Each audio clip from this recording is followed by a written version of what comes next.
Shalom a todos. Quero agradecer, né, a todos que vêm assistindo o meu vídeo.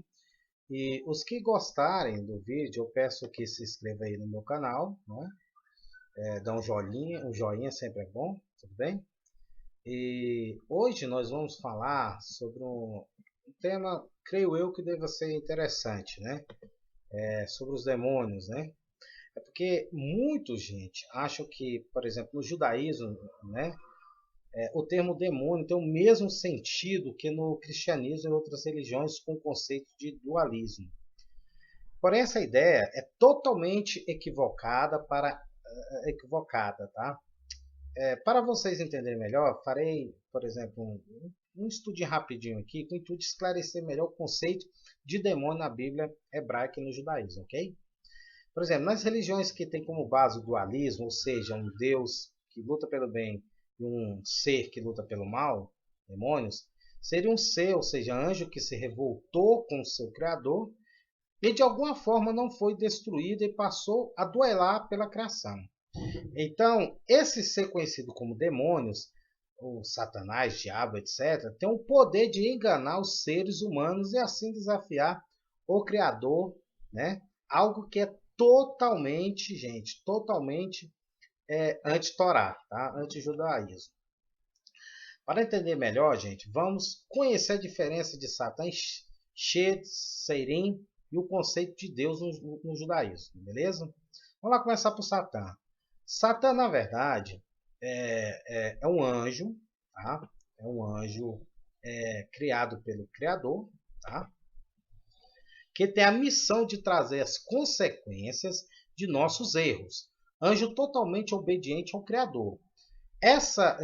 Anjo, no conceito judaico, apesar que a palavra malar não significa, não é a palavra, vamos dizer, especialmente, que significa especialmente anjo, significa apenas mensageiro, tanto é que mensageiro humano também é chamado de malar, mas no conceito de divino,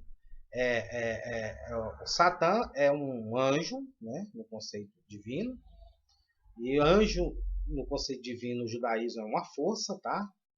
Que só se desperta quando nós, por nossa vontade, começamos a desviar dos caminhos do eterno, bendito seja ele, e passamos a caminhar para o mal. Então Satã é despertado, ou seja, ordenado pelo Criador para agir, ok? Esse anjo, Satã, é erradamente confundido com o demônio. Isso se deve porque ele só aparece quando causa o que nós chamamos de sofrimento. Então gera muito conflito e o povo associa isso ao demônio. Mas o que poucos observam é que a Bíblia hebraica, conhecida como Antigo Testamento, mostra claramente que Satã só age quando o povo provoca algum desequilíbrio, pecado nas regras naturais da vida, que nós chamamos de mitzvot em hebraico. Gente, vai lembrar que eu estou falando de Torá, de judaísmo, tá? Por isso que eu não estou citando o Novo Testamento. Eu não sou cristão, não sou messiânico. Respeito quem quer ser, ok. O vídeo é só para explicar a visão judaica do assunto, ok? Então vamos prosseguir. Por exemplo, vou dar um exemplo de algum desequilíbrio. Se você, por exemplo, gosta de fofocar, fazer intriga, você comete um desequilíbrio natural das regras da boa convivência, certo? Em palavras religiosas, ou seja, na religião, isso é chamado de pecado. E quando alguém pratica esse tipo de coisa, naturalmente as pessoas vítimas, né, da fofoca, dessas intrigas, começarão a odiar, ter raiva da pessoa fofoqueira, mexeriqueira. Então, assim, começando com o efeito dominó, que poderá trazer grandes problemas até, e se der ouvido, até a morte. Por isso que existe uma mitzvah, uma instrução ou lei na Torá que fala: não andarás como mexeriqueiro entre o teu povo, não te porás contra o sangue do teu próximo. Eu sou o Senhor. Levíticos 19, 16. Então, isso é uma instrução que, na verdade, a instrução da Torá, ela não é uma lei como muito pensa. É instruções que fazem com que o ser humano possa viver em sociedade e no meio ambiente de forma perfeita, tranquila, tá? Então, nesse caso, as consequências do ódio da vítima contra o homem ou mulher que passou a praticar mexericos, fofocos, intrigas. No caso, a raiva dessa pessoa é o Satã, é a consequência. E não foi o Satã que fez a pessoa fazer mexericos, foi o Satã que fez a vítima ficar com raiva e reagir. Deus ordena que Satã, nesse caso, se desperte esse lado da vítima como um aviso para o agressor, neste caso o fofoqueiro, para o fofoqueiro perceber que essa atitude é ruim e que causa algo ruim nas pessoas e que ele ou ela deve parar de mexericar. Então, Satã não é um demônio, como muitos pensam, mas uma energia que age de muitas formas a comando do Eterno para fazer uma punição para alguém que está se dedicando ao mal. Daí alguns de vocês podem perguntar, ou está confuso, né? Porque existe aquele clássico exemplo de Jó, né? Afinal, o que Jó fez para sofrer tanto? Vamos entender uma coisa. Vocês devem entender que cada ação tem uma reação, certo? Como explicado. Muitas vezes, nós humanos só enxergamos o que queremos enxergar e deixamos muitos casos passarem batido para o eterno. Só que para Deus, gente, bendito seja Ele, pecado é pecado. Claro que tem alguns piores do que outros, porém, existem pecados que nós consideramos pequenos, não damos bola, mas que se nós não corrigirmos de imediato, se torna algo extremamente destruidor. Vou dar um exemplo aqui a respeito do pai de Hitler, por exemplo. Vocês já pararam para pensar que talvez Hitler tenha tido por exemplo, uma educação antissemita? Então, muitas vezes o pai não corrigir o filho é um pecado mortal. Talvez, não, mas não corrigiu o filho, o que vai ser? Meu filho só não vai ficar mal educado, não. Seu filho pode se tornar um bandido, um assassino. Então, existem pecadinhos, né? Defeitinhos que se torna algo muito perigoso até para a humanidade. E por incrível que pareça, gente, Jó, né, Yov, em hebraico, cometeu um dos maiores erros que um ser humano pode cometer. Ele não corrigiu seus filhos e filhas, fazendo com que eles fossem perversos. Então os filhos de Jó passaram a ser perversos. Além disso, Jó não era bom esposo. Ele era desleixado com sua família. Era honesto, bom, se desviava do mal, porém desleixado. Está lá em Jó, né? 1:1, quando ele fala que ele era honesto e etc, etc. Mas olha bem o que a prova que a Torá fala, que ele não ensinava sua família o que ele praticava. Ou seja, ele era honesto, porém ele não ensinava os seus filhos a ser honestos. Acontece isso muito. Você vê um pai bater, né, na internet, está muito, o filho preso, seu pai é honesto. Beleza, ele é honesto, mas será que ele ensinou para o filho ser honesto? Por que você não pega o exemplo do pai? Beleza, só que o filho não pega o exemplo do pai. É o pai e a mãe que tem que dar o exemplo, tem que ensinar o exemplo para o filho. Aí você fala, não, Francisco, Alisson, você está errado. Muitas vezes o exemplo é tudo. Não, tem famílias que eu conheço que a pessoa é hiper, super honesta, porém não está nem para o filho. Vê o filho cometer um erro, não chama atenção. Vê o filho pegar alguma coisa, não chama atenção. Ele é honesto, mas ele não ensina o filho a ser honesto. E a prova disso está em Jó, começa ali em Jó 1:2 que fala. E nasceram-lhe 7 filhos e 3 filhas. Aí prossegue, Jó 1, do 4 ao 5. Observem, gente. E iam seus filhos à casa um dos outros e faziam banquetes, cada um por sua vez. E mandavam convidar suas 3 irmãs a comerem e a beberes com eles. Sucedia, pois, que, decorrido o turno de dias de seus banquetes, enviava Jó e os santificava e se levantava de madrugada. E ofereceu holocausto segundo o número de todos os seus filhos, porque dizia Jó, porventura pecaram meus filhos e amaldiçoaram a Deus no seu coração. Assim fazia Jó continuamente. O que significa? Os filhos de Jó eram ruins, eram mal, eles praticavam, só para vocês entenderem, segundo, ele praticava tantas coisas ruins que o Jó sabia que ele já oferecia sacrifício para Deus já para pedir perdão adiantado, porque sabia que os seus filhos pecavam. Mas observe que em momento não fala que Jó corrigia os seus filhos, não, ele não corrigia, ele preferia oferecer o sacrifício do que corrigir seus filhos. Então esse é um dos erros de Jó, né? Então observe que claramente os filhos de Jó eram perversos e ainda praticavam, gente, incesto com suas irmãs. Eles não tinham limite, já deveria ter instruído seus filhos nos caminhos do Eterno. Porém, ele negligenciava e preferia oferecer sacrifício para Deus, para limpar os pecados do seu filho, do que corrigi-los. Tá? Então, aí acontece o seguinte, é que a história de Jó está cheia de personagens que não foram corrigidos em sua infância. Tá? E quando os seus filhos cresceram, se tornaram cruéis e passaram a praticar terríveis crimes contra as pessoas da região. Um exemplo disso é o exemplo da falta de ensinamento dos seus pais, de pais com filhos, é o que eu falei, por exemplo, Adolf Hitler, né, que talvez esteja tido um ensinamento antissemita, né, e causou ali muitas coisas ruins, né.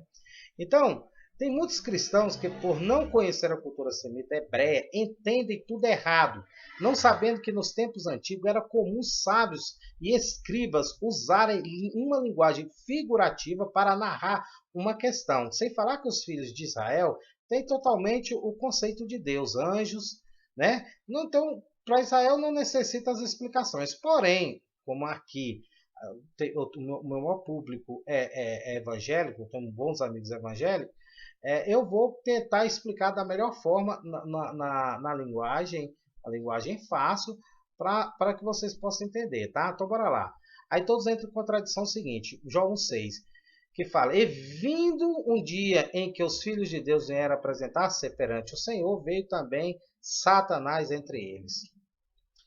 Em hebraico, Vayehi Rayon, Vayavou, Bnei Haelohim, Lehite Yatsev, Al Adonai Vayavogan Hassatan Betokham.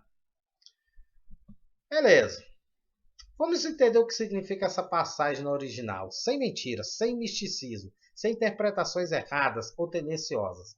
No conceito judaico, ou seja, no original, tudo foi criado o quê? Por Deus. Nada pode desafiar Deus. Nada pode existir sem a vontade de Deus.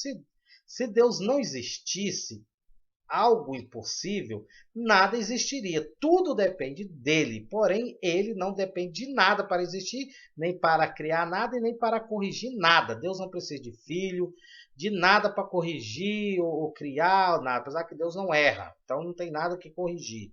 Depois eu faço um vídeo explicando sobre a queda de Adão, bababá, porque eu sei que você vai falar, se Deus não precisa corrigir, então lá Adão e Eva, como é, né? Depois eu faço outro vídeo, eu prometo para vocês, explicando direitinho. Vai ficar um pouco grande, mas eu faço aí para explicar para vocês, tá? Então, para o semita, na época, todas nossas ações, pensamentos, atitudes, mesmo a que escondemos dentro de nós, né? Aquela que está só dentro de nós, vão para a presença do Eterno. E quando o livro de Jó afirma que em um dia veio os filhos de Elohim, filhos de Deus, o escriba quer dizer que toda a criação presta conta para Deus, e em especial nesse livro, eram as coisas boas de Jó. Não esqueça que toda a criação são chamados de filhos de Deus, porém, quando fala os filhos de Deus, está falando que eram as boas atitudes de Jó que apresentou para Deus. Por quê? Porque toda a criação é chamada de filhos de Deus na Torá. Porém, o livro fala que também veio Satanás. Olha bem, ou seja, a Satã. Também veio a negligência de Jó. Então, Hassatã aqui significa negligência de Jó. Junto. Isso significa que Jó passou a não corrigir seus filhos e sua família a partir de um determinado tempo que ele passou a desleixar. Já que antes ele deveria ser um bom pai, um bom esposo. Como sabemos disso? Porque na nossa cultura judaica, quando o escriba usa um termo que em tempos vem os filhos de Deus, toda a criação, e depois traz uma palavra que dá a entender que é algo que incomoda, então na cultura judaica isso é algo que passou a existir depois, porque não foi especificado antes. Então o que realmente aconteceu foi, Jó, por ser muito bem sucedido, se preocupou com o decorrer, foi ficando rico, etc. Se preocupou mais com seus bens do que com sua família. Para não precisar corrigir seus filhos, ele preferia fazer sacrifícios do que conversar, explicar, ensinar. Por isso o Midrash, conto usado para explicar algo no meio judaico, Então, fala do julgamento de uma forma figurativa, né, que fala. Então, o Senhor disse a Satanás, de onde vens? E Satanás respondeu ao Senhor. Ele disse, de rodear a terra e passear por ela. Em hebraico, Vaiomer Adonai El, Ha-Satan, Meyaim, Tavo, Veyaan, Ha-Satan et Adonai Vaiomar, Mishut Ba'aretz, Umehite Halek Bar. Esse Midrash é uma reflexão da maldade que a maioria das pessoas do mundo comete todos os dias sem se preocupar com as consequências que se cometem. Prossegue. E disse o Senhor a Satanás, observaste tu, meu servo Jó, porque ninguém há na terra semelhante a ele, homem sincero e reto, temente a Deus, e desviando-se do mal. Vamos lá no hebraico, só para vocês entenderem. Vaiomer Adonai El Hasatam Hasameta Libekha Al Avedi Yov Kieim Kamohu Baharetz Ishitam Vayashar Yere Elohim Vesar Merah. Olha bem, muitos ficam sem entender esse verso. Será que Deus não sabia que Jó tinha esse erro? Será que Deus precisa que alguma força ou anjo avise dos acontecimentos que passam aqui na Terra? Ou será que Deus está tão longe assim de nós? Afinal, a palavra que o livro de Jó usa aqui é literalmente o tetragrama. Então, o que significa? Na verdade, meus amigos, sim, era o Eterno que estava falando para a negligência de Jó, que aqui é referido como Satã, porque o nosso erro nos acusa. Vocês já notaram que quando nós cometemos algo errado, mesmo escondido, a consciência da gente fica nos acusando? Então, essa acusação da nossa consciência é chamada em hebraico de Satã, tá bom? Então, perguntou Satanás ao Senhor e disse, porventura teme Jó a Deus Elbalde? Porventura tu não cercaste de Sebe e ele e a sua casa e tudo quanto tem, e a obra de suas mãos, abençoaste o seu gado se tem aumentado na terra, ou seja, tu abençoa Jó em tudo. Mas ele estava dizendo o seguinte, mesmo Jó tendo negligenciado, seus filhos também poderiam ter aprendido com a atitude do pai, por isso eles irão pagar, mas Jó pagará em ver o que ele plantou começar a brotar. Então ele colherá os seus frutos, que nesse caso será o sofrimento. E mesmo com suas perdas e no decorrer do seu sofrimento que ele mesmo causou, ele reconhecerá que a culpa é dele mesmo e não minha. Ou seja, era como se Deus estivesse falando para o erro de Jó. Não adianta. Eu vou provar aqui para toda a criação, ou seja, Deus é como se Jó entrasse e começasse a pensar, né?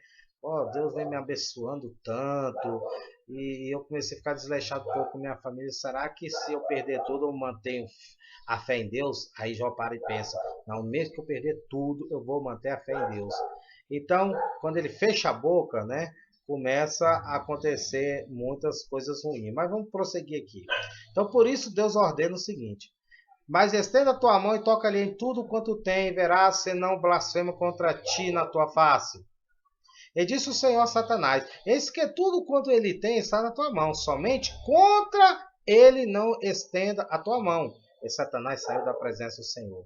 Observe que não é Satanás que fala, deixa eu estender a mão em tudo que ele tem. Ao contrário, Satanás pergunta para Deus, ele fala ao contrário, ele fala assim para Deus, mas estende a tua mão e toca-lhe em tudo quanto tem e verás que se não blasfema contra ti na tua face. Observa? Então, Satanás não tem poder nenhum sobre Deus.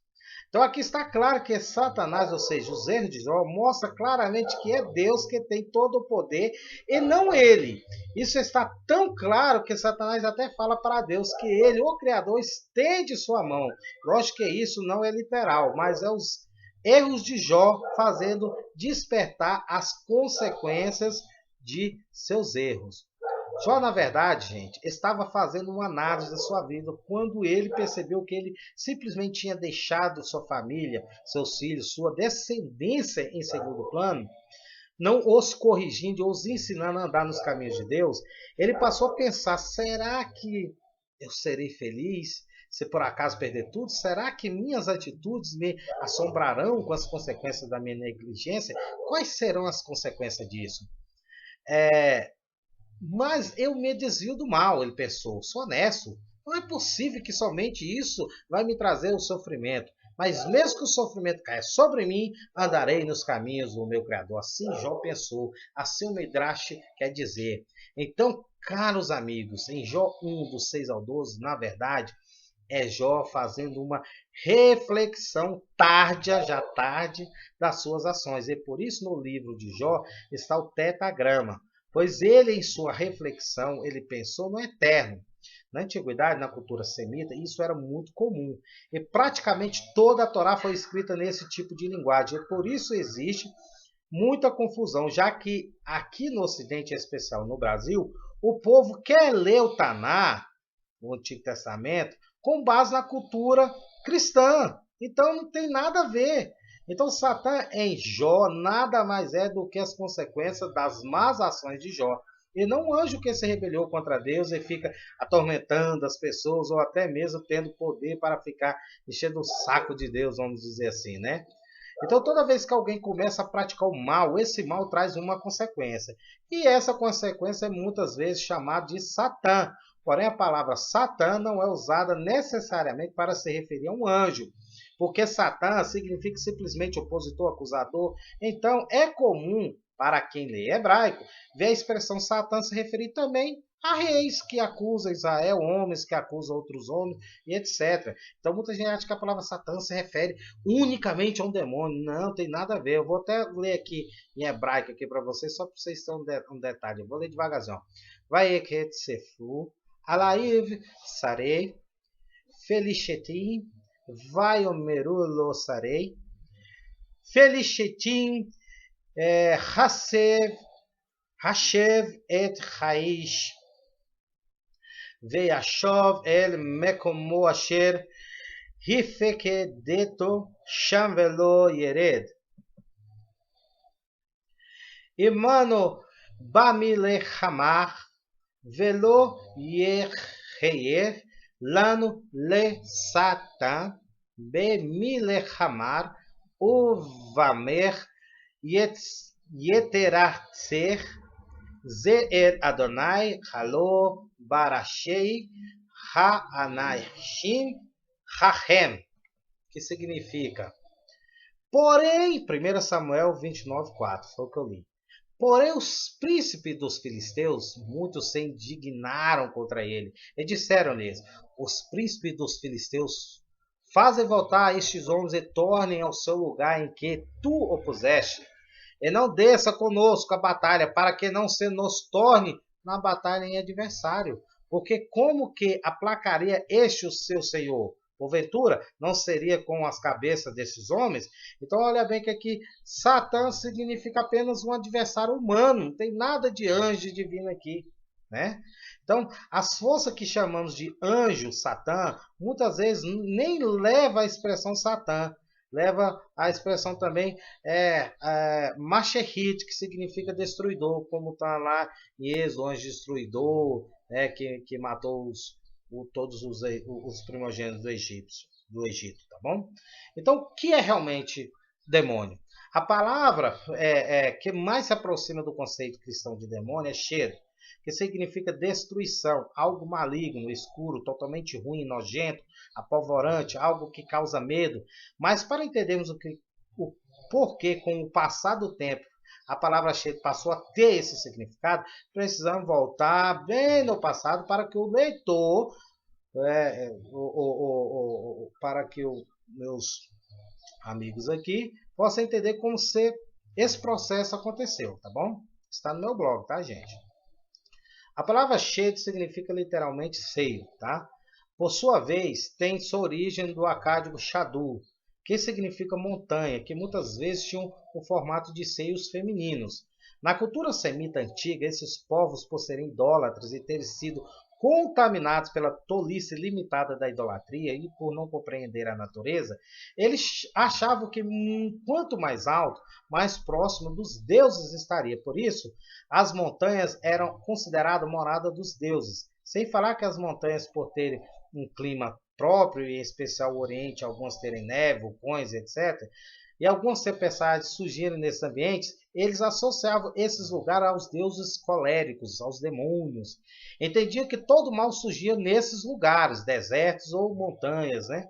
Por isso, Shed significa também destruição, porque o seio da terra, montanha, deserto, viviam os deuses da destruição. No deserto, porque a maioria das pessoas morria, então eles achavam que morria por causa dos deuses, né? E com isso, Shed passou a se referir a algo muito ruim, destruição, tá? Com o passar do tempo, os antigos também passaram a associar outros lugares desérticos como morada dos demônios. Shedim, isso inclui o deserto, tá? Lá em Deuteronômio 32, 17, que fala: sacrifício ofereceram aos diabos, não a Deus, os deuses que não conheceram, novos deuses que vieram lá pouco, dos quais não se estremeceram estremeceram vossos pais. Nesse caso, olha bem como é que está escrito em hebraico. Yezebehul lashedim lo, Eloha Elohim lo yadam, Hadashim mikarov baulo, searum avotekhem. Então, se fosse fazer uma tradução mais fiel, vamos dizer assim, seria mais ou menos o seguinte: sacrifício ofereceram à destruição, e não ao que criou tudo. Até mesmo a destruição, ou seja, até mesmo a destruição foi Deus quem criou. Shed, na verdade, é quando o homem quer se aproximar do engano, buscando a mentira para a sua própria vida. Isso significa praticar atrocidade como perversões sexuais, bruxaria, tentando manipular a criação com efeitos mágicos para obter benefícios próprios, ou qualquer coisa que se desvie do correto. A diferença de Shed para Satã é que o Shed é a própria vontade maligna do homem de errar, cometer pecado. Já Satã é consequência disso. Por isso existe uma expressão cabalística muito apropriada, que fala: Shedim é uma força que não foi criada por Deus, mas uma consequência da criação. É uma força que não tem consciência do seu trabalho direto para a luz. E tem facilidade de se aproximar de todos os que têm o caráter que se assemelha ao mal, à destruição. Isso significa que quando alguém gosta de trair e não se corrige, logo ele se tornará um traidor. Shed é o desejo humano de se afastar do Criador. É um desejo, é uma energia que busca a escuridão em todos os sentidos. Por isso o Eterno chama a atenção do povo, afirmando que eles oferecendo sacrifício à destruição, como lá, Levíticos 17:7 e Deuteronômio. Agora o que eu quero deixar bem claro é o seguinte: demônio em hebraico é a vontade do homem de errar. Então o que acontecia? Nos primórdios da humanidade, o ser humano, o que o ser humano fazia? Eles se auto-intitulavam filhos de deuses, né? Eles se auto-intitulavam filhos de Deus. Então, se você for olhar, isso está lá na Torá. Por exemplo, Sairim. Sairim também é um termo de diabo, tá? Demônio. E observe que sempre está ligado a atitudes negativas, como sexo, profano, assassinato, etc. Isso porque na antiguidade, por acharem que os Shedim eram deuses de cólera e controlavam outros deuses, os antigos pensavam que os sacrifícios deveriam ter a mesma característica dos deuses. Por exemplo, uma montanha que soltasse um vulcão, ele matava, destruía muita coisa. Então eles achavam que aquele deus tinha que ser adorado com a morte de alguém para evitar a morte de muitos. Como eles achavam que algumas montanhas tinham o formato de seios de mulheres, eles achavam que a terra era uma deusa.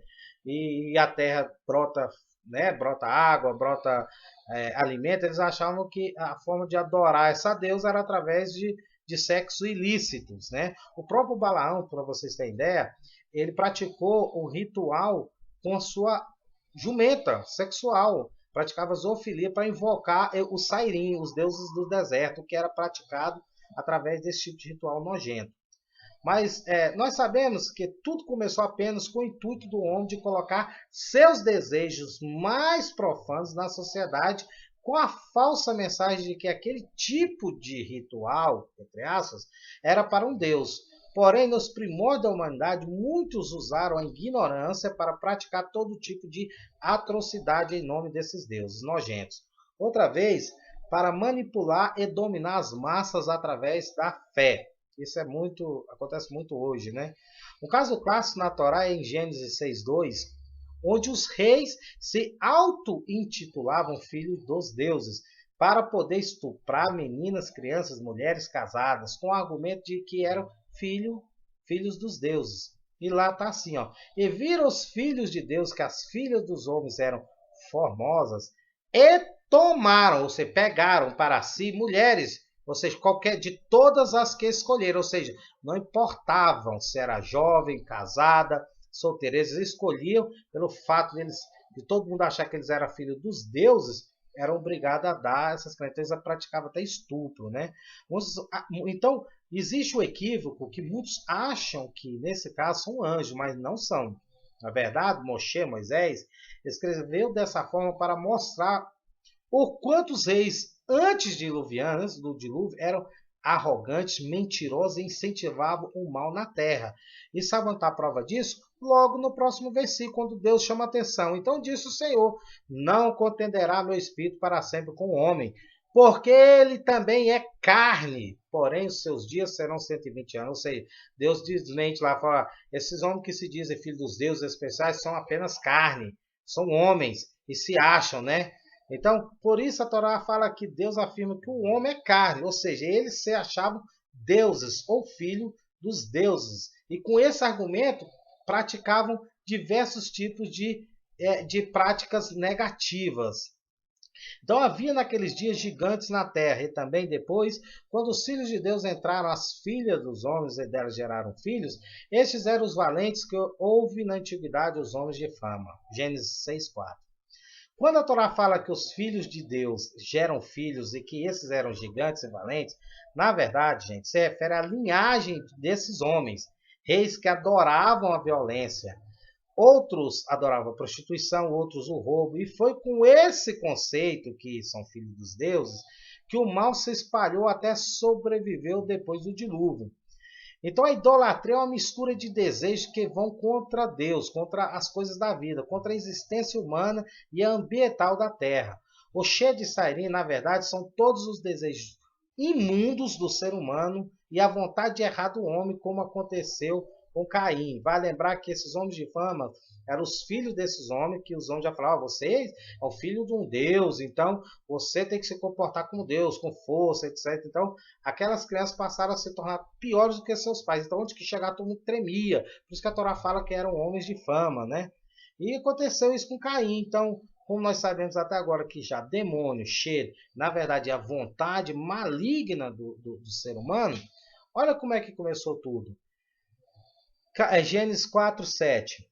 Deus falando, se bem fizeres, não é certo que será aceito? E se não fizeres bem, o pecado jaz à porta, e sobre ti será o seu desejo, mas sobre ele deves dominar. Aqui começa o cheio de se manifestar, ou seja, o mal se manifestar, a destruição. Ou seja, o desejo de errar do homem. Perceba que Deus avisa para Caim não alimentar a sua vontade de errar, que nesse caso era assassinar seu irmão. Aqui é a prova que o Shed é a forma humana de divinizar seus desejos horríveis, e por isso a Torá chama de destruição, pois quando alguém assassina outra pessoa, ele destrói sua paz. Quando rouba, destrói sua vida, né? E quando trai, destrói sua confiabilidade. Agora deixa eu explicar um negócio para vocês.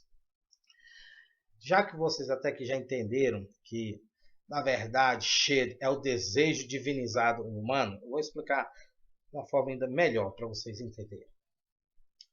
Quando o povo lá nos primórdios começaram, por exemplo, eles não entendiam como é que a natureza funcionava. E tinha aqueles que sempre tem aquele que é mais malinha, né? Tem aquele que é mais esperto. Então, por exemplo, ele tinha vontade de cometer sexo ilícito. Tinha vontade de relacionar com uma mulher casada.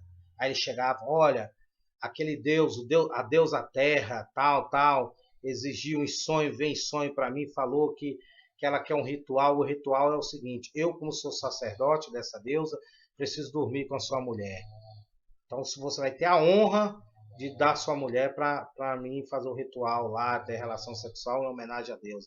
Então, quer dizer, por isso que a Torá, ou seja, o Antigo Testamento, o Eterno, bendito seja Ele, fala, sempre nos adverte: não cometei as mesmas práticas das nações.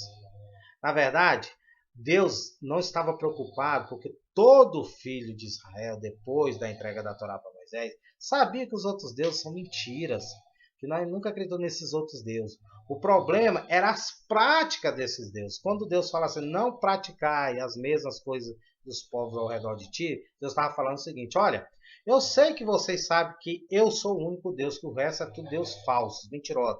São homens que se julgam deuses, são Deus feito pelo homem, etc. O que eu estou falando para vocês é que vocês no futuro poderão ter o desejo de praticar, né, os rituais a esses deuses, que são rituais que todo homem tem o desejo. Por exemplo, lá na região de Israel tinha ritual que envolvia muito sexo.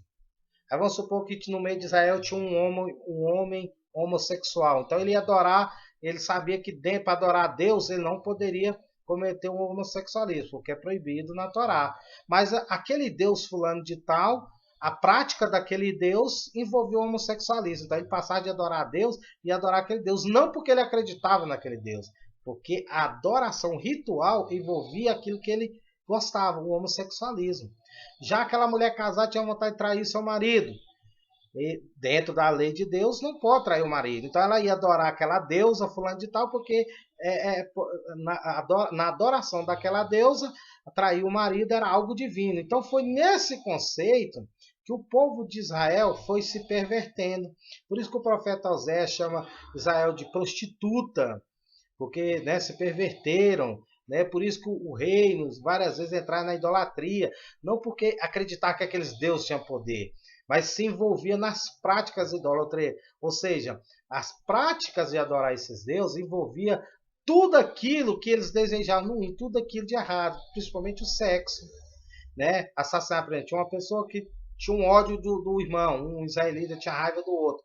Então ele passava a adorar o Deus, por exemplo, Baal, e segundo o Deus Baal, ele podia matar aquele cara, oferecer aquele homem como sacrifício, e nisso ele tomava a mulher e as terras do cara. Então, muitas vezes, usavam como argumentos essas atitudes nojentas,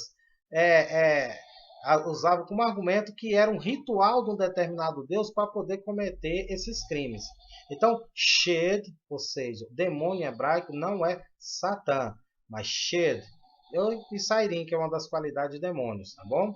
E Shed, ou seja, demônio, na verdade, é a vontade maligna do homem que no decorrer do tempo foi divinizado, né? Por que eu falo divinizado?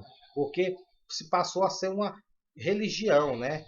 Tanto é que existem outras religiões que muitos seguidores não sabem, praticam a idolatria dessas religiões antigas ruins sem saber. Por exemplo, existem religiões aí que acreditam que o sacerdote dessa religião só se tocar na pessoa, a pessoa cura.